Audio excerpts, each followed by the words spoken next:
What's up, everybody? Welcome to ThwakJak Productions, and today we got a special video for you. Yes, we've been going through many peaks and valleys with this movie. We finally got, I think, what will probably be our final trailer for the Justice League Snyder Cut movie. The Snyder Cut. Yes, and quick spoiler, I've already seen it, Damian's already seen it, but there's a lot to talk about. Yes, it's packed with one. Well, obviously, there's the one thing we've all looked forward to since that picture came out last week. Yeah. And then the dark side visuals are much better than they were in the first trailer that popped out for the Snyder Cut. It just overall got me more excited. Yeah, and you can definitely tell this is a Zack Snyder movie compared to like Josh Whedon cut. Oh yeah. And there's a very special showing at the end of this thing. Yes, it's the one thing that, like, as much as I hated the Suicide Squad version of the Joker, just visually, he's already redeemed for me. Acting wise, time will tell. Yeah. He's gonna get less screen time than he did in Suicide Squad, so that's a big if. But we'll kind of go from there and see. So, want to go ahead and press play on this? Yeah, let's fucking go.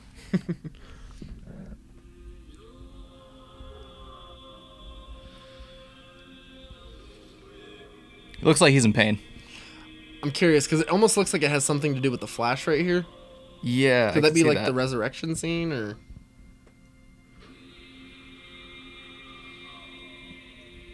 More damage to the city. Is this like pre-Nightmare?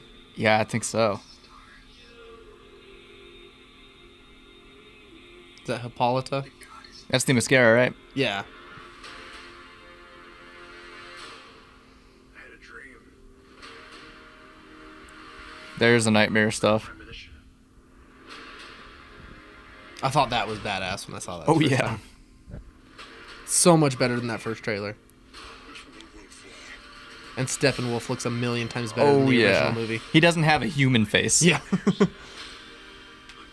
alliance to defend ourselves. I'm also really excited for the cyborg stuff. Yeah, I'm really curious to see like what more he has to do in the movie, because in the original cut he was hardly in it. Oh, yeah. You were sent here for a reason. And even if it takes you the rest of your life, Oh, she wasn't in the original cut at all, Iris. No, Kirstie Clemens, yeah. Love that silver suit. The Fuck silver and yeah. black. I wonder if Billy Crudup will have any additional scenes. I hope so. I mean, for 4 hours, they got to figure something out. Yeah. And I'm sure Zack Snyder has... Oh, there it is. There's the black suit. it has to.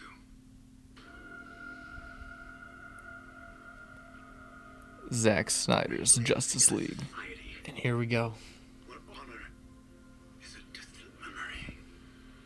Isn't that right? Batman. Yes. So much better, Yes. dude. I can't even begin to tell you. I hated that fucking tattoo across the forehead. And all the other among tattoos. among the other ones, and the way he talked. Oh, and like he seems like he's kind of talking similar, but it's not like cartoonish. It sounds deeper, it sounds raspier. Yeah.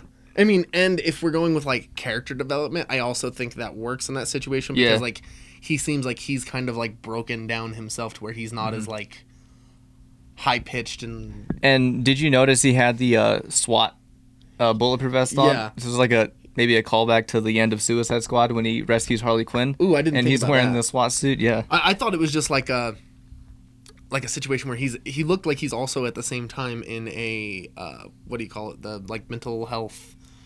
Yeah, in that picture. Yeah, like Yeah. I can't think of what it's called right now. The And it almost straitjackets. it almost looked like I told you, kind of reminded me of Leatherface in a way. Oh, yeah. Like he's like killing people, like butchering people or Oh, yeah. something. But I mean, like even in that scene, like he looks like he has a straitjacket on, Yeah. and then the SWAT thing on top. Yeah, the way his arms are, like they look like they're crossed. Yeah. Yeah. So it looks like maybe he's being transported, and they don't want him to get hurt himself or Possibly. anybody else. Yeah. And also too, like I was telling you, the way he's sitting and the way he's talking to Batman, it reminds me of like Arkham Knight. Oh yeah. when he's in your head and he just pops up in random spots and talks to you. I know a lot of people were irritated with the fact that they brought the Joker back for that game, but Yeah, I liked it. the way they did it made me happy. Because they could have made it to where he was like the central villain again. Yep. But like the way they did it, I thought was smart. Mm-hmm. But I think every version of Batman deserves to have a story told with the Joker. Yes. Obviously, we didn't get that with Val Kilmer or George Clooney's. Thank God with the George Clooney version, because I can only imagine the awful puns we would have gotten. Yeah. But this already, like, character-wise, fits for me for the Joker. I'm excited to see what he does, even though he'll probably only get like a minute tops. Yeah, and I'm wondering if this is like the vision of Joker that Zack Snyder had before David Ayer made the Suicide Squad. And I would say most likely. I don't think, like, so here's my biggest thing. We've gone over this with many other things, especially Star Wars. Yeah. When you don't have a centralized vision to run things, like, you're not going to end up with a movie universe or a good logical franchise. Yeah, nothing that's cohesive, nothing that really makes sense. Yeah. As much as, like, sometimes it can be annoying how much by the numbers the Marvel universe is, at least it's the continuity is there. Yeah. You never have to worry about, oh, they're going to have fucking damage tattoo across the forehead in this movie and nothing in the next one. Yeah, they need honestly, I think Jon Favreau should take over the whole Star Wars deal. 100%. Yeah. I'm curious to see, at this point, who's going to take over DC that way. Because they don't have a Favreau, they don't have a Feige, and their options that they did have are gone due to mistreatment of employees with Ray Fisher and what was the lady's name who came out for him this week? Oh, from Charisma. Yeah, Charisma from Buffy. Yes. And then there's now actors from Firefly that are coming out against them. Oh yeah. So it's getting ugly. Joss Whedon definitely is not going to be in the industry anymore after this. And it seems like Jeff Johns is going down with it too. So they don't have a centralized vision with him anymore either. Yeah, and it almost feels like once this movie comes out, they can kind of like have a clean slate in a way. Where, I mean, they still have Shazam 2 coming. They still have Flash. They still have all this stuff. I think the Flash should be the way they get their clean slate because they can do Flashpoint and rewrite everything, and then that way you can keep your Jason Momoa, you can keep your Gal Gadot. Yeah, and it kind of leaves it open too to where you can move off of that stuff completely and go off of this Robert Pattinson Batman movie, or you can just start a separate thing from that too. So you have two congruent franchises. Well, and at the same time, you could even have three, like, parallel franchises at the same time with Batman. Yeah, because you could have your Ben Affleck, you could have your Michael Keaton Batman Beyond, and you could have your Robert Pattinson artsy. True. So yeah, as much as I would love to see Robert Pattinson, me and you've gone over this. As much as I would love to see Robert Pattinson in a Justice League, just because I want to see what kind of like vision that he would have going up against Batman, to where it wouldn't be Martha. Why did you say that name? It would be much more interesting to me in like a character study way. Yeah. Because he seems like he could go deep in that. And you could find someone else who could go deep in a Superman role. Yeah. And like I would love that like George Miller-esque version of the Justice League that definitely. you could get out of that. Yeah. But other than that, like I love the cast for the most part that they have with this version of DC. My only ask of it would be that they need to find a vision. Like, at this point, they have committed with the Snyder Cut thing. Yep. Just let Snyder kind of make it his own. Yeah, At least this universe. Yeah, and that sucks because there was a tweet from, I think it was comicbook.com, where they said DC and Warner Brothers, they have no interest in more Zack Snyder movies after this. Makes no sense to me. Yeah. Why wouldn't you with this kind of outcry? And it's kind of funny, like, as far as, like, the DC movies, because they obviously had an underwhelming run, and then they had a few good movies. Wonder Woman, Shazam was critically acclaimed, and then they're right back down in the hole again with Birds of Prey and, you know, stuff like that. Yeah, no, Birds of Prey, like, as much as I did like it on my first viewing, I'm not going to lie, any subsequent viewings just felt weaker. Definitely. Even the second viewing was like not as great. Yeah. I will say my favorite scene in that is the death of Roman Sionis, though. Yeah. I wish they would have kept him around for other movies. Yeah, he was interesting for sure. Yeah. Ewan McGregor, I can't think of a bad role I've ever seen him in. No. He was one of the best parts, if not the best part, of the prequel trilogy. I'd say he was the best part. To the point where you have people crying out for the frickin' Obi-Wan show. Yeah.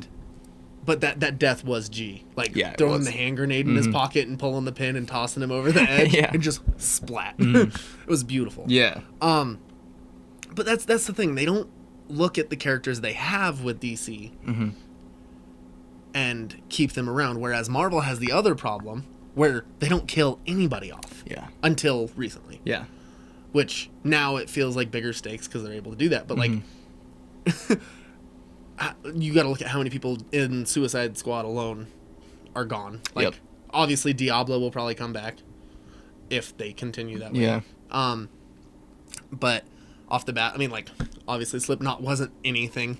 He was in there for like all of like 5 minutes. If that. And then you got rid of Enchantress's brother off the bat. It seems like they were ready to write off the Joker because of everything. And don't get me wrong, it wasn't without merit. Right. But with this kind of doctoring to a character and like focus on detail, you could save this franchise still. Yeah, and you know, as far as this trailer goes in this movie, it seems like they're trying to right some wrongs for sure. They got the black suit Superman coming back. Sort of like the cleanup of Steppenwolf and Joker for sure. Oh yeah, visually they fixed everything. Oh yeah. Even I think the mascara even looks better. Yeah. It just looked too. Everything Joss Whedon did looked too bright, and it was too big of a contrast from Batman vs Superman. Yeah. Yeah. Everything they set up in that movie is like gone. Yeah, it was weird though, because like the only thing that felt dark was Gotham in Joss Whedon's version. Yep. And even then, it was like almost too dark to see anything. Yeah. And that first scene in the original Justice League cut, I hope that's gone. Oh yeah. I hated that. Yep. It just felt cheese. Yeah, it's cheese. It was just put in to be put in, like very half-assed. You could tell what was reshot. Yeah, for because Ben Affleck was out of shape. Out of shape. He literally had that like Under Armour thing in that one scene when he was getting his shoulder put back in place because he was out of shape. Yep. And you could tell through the Under Armour. Yeah, and most of all, the goddamn mustache debacle. Thank God there's no more of that. Yeah.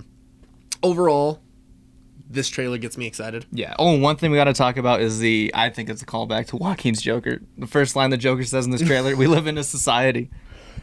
Or they're referencing the meme. I think, honestly, most likely because of the success of that. And it's kind of a fun thing. It's Zack Snyder's wink and nod moment. Yeah. Being like, hey, you didn't give me my opportunity. So here's a little respect to the movie that you guys did make, but also a middle finger because fuck you. Yeah. Overall, I'm very excited. Like there was so many times I was like, I don't know if I want to put myself through the torture of watching a Justice League movie with that vision, but like what I've seen and what I've heard, especially from cast like Ray Fisher's support for this throughout the whole thing, because he was miserable making the original Justice League. And he's always supported Zack Snyder. Yeah. If anything. I'll say this though, he was a team player the whole way through until he was finally given the opportunity to be like, this was wrong. Yeah. Like, you can go back and look at that, like, Comic-Con interview they did, where he's like, oh, yeah, like, it worked really hard, and, like, I think it turned out really good, and even Jason Momoa was looking at him like, dude, no. Yeah. He's like, this is dog shit. Yep. Like, he was willing to, like, bite the bullet to make sure that it was a success. Yeah. And it ended up being to his detriment, and I think it kind of, like, bothered him that he kind of, in spirit, turned his back on Snyder for even a moment. Yeah. Especially with all the disrespectful things that have been said to have been said. Oh, yep. During a lot the of bad things going on. Yeah. So, I don't know. I just got my fingers crossed for this. I'm definitely going to watch it on March 18th, like the day it comes out. Mm-hmm. If I have to, I'll call into work. Fuck it. Yeah, but let feel us good. know what you guys think of this trailer, and let us know if you're gonna check it out on March 18th along with us. And then make sure to like us on Instagram, Facebook, Twitter, and especially our YouTube channel. And then watch the Super Thwack podcast on Apple Podcast and Spotify. And we'll see you guys next time. Anthony Stevens. Damian Leba. Peace. Peace.